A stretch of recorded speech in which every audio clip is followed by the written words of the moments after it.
Good day, friends, family, and brethren.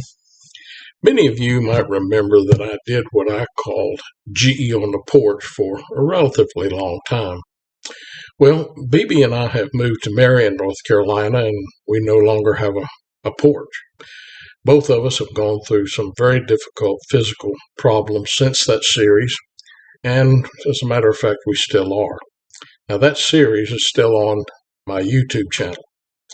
I'm going to try to do a new series that I'm going to call GE with the Word. If there's interest and the Lord leads, then I will try to continue this. I'm going to try to put up each message early on Sunday mornings, and they will also be on one of my two YouTube channels. I'm calling this first message a touch. Have you ever thought about how important a touch is?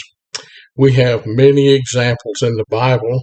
Touch is mentioned in 23 books and occurs 48 times in the King James Version. In the Old Testament, people like Daniel and Jacob and Jeremiah were touched by God. In the New Testament, Jesus touched. He touched the blind and healed him. It says in Matthew chapter 20, verse 34, "So Jesus had compassion on them and touched their eyes, and immediately their eyes received sight, and they followed him." Jesus touched the leper and healed him. He touched Peter's mother and healed her of a fever. He touched a young girl who was dead and brought her to life. He touched a deaf man and restored his hearing. He touched a crippled woman and restored her ability to walk. He touched the servant of the high priest and healed his ear that was cut off by Peter. Now today, we even have a song about the touch.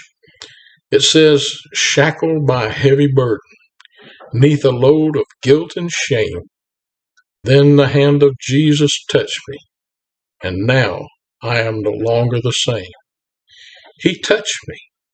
Oh, he touched me, and oh, the joy that floods my soul. Something happened, and now I know he touched me and made me whole." My friend, a touch is very important even in our everyday life.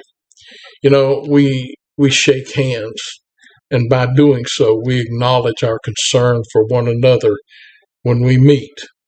We pat one another on the back or maybe on the shoulder to express our joy or encouragement to that person.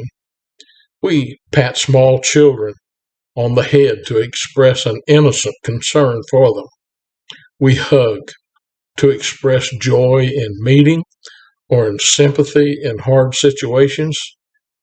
Or we hug to express love. I believe that touch is most important between a husband and wife.